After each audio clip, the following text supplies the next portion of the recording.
और हिंदी के एक नए एपिसोड में आपका स्वागत है, जहां आपके लिए लेकर आते हैं इंडियन डिफेंस की कुछ प्रमुख अपडेट्स को। और इस वीडियो की हम शुरुआत करने वाले हैं बेसिकली इजराइल वेपन इंडस्ट्रीज यानी IWI को लेकर के आई एक रिपोर्ट से।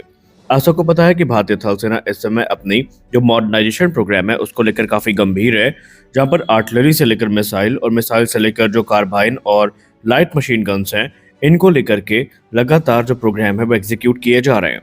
इसी बीच इजराइल वेपन इंडस्ट्रीज यानी IWI से एक रिपोर्ट सामने आई है, जहां पर इजराइल की तरफ से जो 40,000 नेगेव लाइट मशीन गन्स का पहला बैच है, ये भारत को अगले वर्ष डिलीवर किया जाना शुरू कर दिया जाएगा।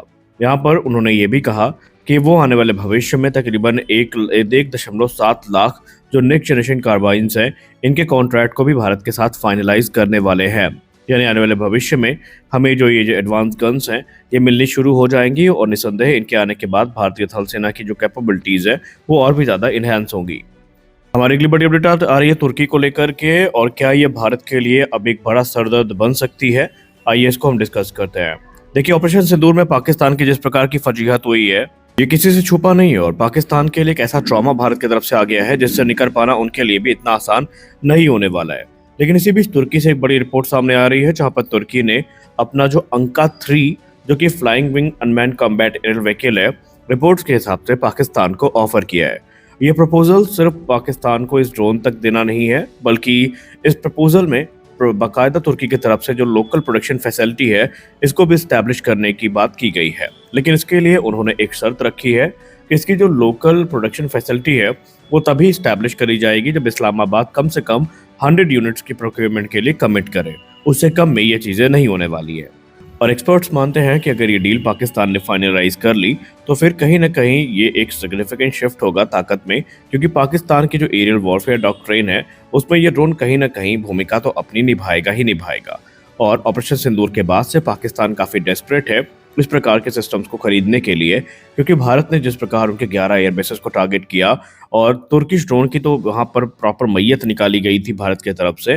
तो ऐसे में पाकिस्तान फ्रस्ट्रेटेड भी है और पाकिस्तान डेस्परेट भी है कि कैसे उसे जो एडवांस इक्विपमेंट्स हैं वो मिल जाए। हालांकि इसको एक खतरे के तौर पर देखा जा रहा है, क्योंकि तुर्की का ये जो ड्रोन है ये अपनी stealth capability, flying wing design और अपनी जो एक ठीक ठाक वेपन कैरिंग कैपेसिटी है उसके लिए जाना जाता है। लेकिन जो कुछ भी हो, भारत के डिफेंस एक्सपर्ट्स ये भी मानते हैं कि भारत भी अपने प्रोग्राम्स पे काम कर रहा है और भारत भी अपने एयर डिफेंस सिस्टम्स को और भी ज़्यादा मजबूत कर रहा है। हमारे पास नेक्स्ट जनरेशन रेडार्स आने वाले हैं जो कि इस प्रकार के ड्रोन को डिटेक्ट करके न्यूट्रलाइज करने में पूर्णतया जहाँ पर सक्षम होंगे। लेकिन फिर भी भारत इस चीज़ को हल्के में नहीं ले सकता और इसके लिए प्रॉपर भारत को मंथन करना पड़ेगा कि भविष्य की जो थ्रेट्स हैं उनसे कैसे निपटना है। हमारी अगली बड़ी अपडेट आ रही है ब्रह्मोस एरोस्पेस को लेकर के। क्या ब्रह्मोस 2 की शुरुआत हो चुकी है? क्या ब्रह्मोस 2 अब अपने टेस्ट के लिए तैयार है? दरअसल DRDO का डॉक्यूमेंट तो कुछ ऐसा ही कहता है। ब्रह्मोस 2 एक ऐसी मिसाइल है जो हमेशा से एक चर्चा का विषय रही है, क्योंकि ब्रह्मोस सुपरसोनिक क्रूज मिसाइल ने जिस प्रकार की एक्सेप्शनल परफॉर्मेंस ऑपरेशन सिंदूर में दिखाई है, लोग अभी से अपनी परिकल्पनाओं में ब्रह्मोस की अटैकिंग या ब्रह्मोस 2 की अटैकिंग कैपेबिलिटी का जो एक चित्रण है वो करना शुरू कर चुके हैं। ऐसे में उनके मन में ये उत्साह है, उनके मन में ये रुचि भी है कि इसके टेस्टिंग को जल्दी शुरू किया जाए और कहीं ना कहीं अब भारत सही दिशा में बढ़ता नजर आ रहा है। हाल ही में वियोन की एक पोस्ट हमें देखने को मिली, जहां पर ब्रह्मोस एरोस्पेस ने इनडायरेक्टली ही सही पर ब्रह्मोस 2 की जो बात है उसको एक्सेप्ट किया है। रिपोर्ट में माना जा रहा है कि ब्रह्मोस 2 का जो ग्राउंड वर्क है अब वो शुरू किया जा चुका है, जहां पर ये मैक 8 कैपेबल मिसाइल या मैक 8 से मैक 10 तक की ये जो कैपेबिलिटी रखती है ये मिसाइल, इसको 2027 से 28 तक टेस्ट किया जाएगा। माना जा रहा है कि ये ब्रह्मोस 2 का ही पहले उड़ान होने वाली है जो कि मैक 8 पर टेस्ट की जाएगी, जहां पर इसकी क्रूज कैपेबिलिटी, गाइडेंस एक्यूरेसी और हाइपरसोनिक स्पीड को देखा जाएगा। इसके अलावा जो एडवांस मटेरियल इसको बनाने में यूज हुए हैं वो एक्सट्रीम कंडीशन के अंदर आकर के कैसे परफॉर्म करते हैं इसको भी देखा जाएगा। ब्रह्मोस के ऑफिशियल की बात माने, ऑफिशियल वेबसाइट की बात माने, तो जो इनिशियल ग्राउंड वर्क है ये शुरू हो चुका है और बहुत जल्दी इस पे कुछ बड़ी अपडेट्स आने वाली है। देखिए, ब्रह्मोस को लेकर हम लोग रूस के साथ संपर्क में थे, क्योंकि ऐसा माना जा रहा है कि इसमें हमें जो ज़रकॉन मिसाइल की टेक्नोलॉजी है वो देखने को मिलेगी। लेकिन अब ऐसा लग रहा है कि चीज़ें सामान्य होती जा रही हैं, जिनका कहीं ना कहीं हमें जो भूमिका है वो अब इसी प्रकार से देखना या देखने को मिलेगी। और अगर ब्रह्मोस 2 यकीन मानिए हमने बना ली, जो कि आज नहीं तो कल हम बना लेंगे, तो ये पाकिस्तान के लिए तो साक्षात काल होगा, क्योंकि वो देश जो हमारी ब्रह्मोस सुपरसोनिक क्रूज मिसाइल को देख तक नहीं पाया वो हाइपरसोनिक मिसाइल के सामने क्या करेगा, ये चीजें आप पहले से समझ सकते हैं। क्या भारतीय पायलट्स को SU-57 फैलन का फुल एक्सेस मिलने वाला है? क्या अब भारत की वो रिक्वेस्ट जहां पर भारत जो डिटेल्ड एनालिसिस है SU-57 का वो करना चाहता था, और क्या रूस इसकी परमिशन देगा? इस पर एक बड़ी रिपोर्ट निकल के आई है। हाल ही में आप सबको पता है कि रशियन राष्ट्रपति व्लादिमीर पुतिन भारत आए थे। हालांकि जैसा अनुमान लगाया गया था कि उनके इस दौरे के दौरान हमें शायद कोई बड़ी डील देखने को मिले। डील तो हमें देखने को नहीं मिली है, लेकिन कई हर्डल्स क्लियर होते नजर आ रहे हैं। रोजबोरोन एक्सपोर्ट के अधिकारियों ने मीडिया से बात करते हुए ये कहा कि हम भारत को सिर्फ हथियार बेचने के उद्देश्य से नहीं आए हैं, बल्कि अब हम को डेवलपमेंट की तरफ देख रहे हैं। हमने दोपहर की वीडियो में आपको इसके लिए प्रोडक्ट 177S इंजन और उससे जुड़े ऑफर्स के बारे में बताया कि क्या क्या प्रस्ताव उनके तरफ से भारत को दिए गए हैं। लेकिन अब एक और बड़ी अपडेट आ रही है SU-57 फैलन को लेकर, जहां पर SU-57 को लेकर के रोजबोरोन एक्सपोर्ट भारत की जो शर्तें हैं उनको मानने के लिए लगभग तैयार हो चुका है। भारत की यही शर्त है कि SU-57 का जो ई वेरिएंट है, यानी एक्सपोर्ट वेरिएंट है, इससे पहले कि उसको खरीदा जाए, भारतीय वायुसेना के जो पायलट है वो इसकी परफॉर्मेंस को वैलिडेट करेंगे और उनके तरफ से अगर ग्रीन लाइट आती है तो आगे कदम उठाए जाएंगे।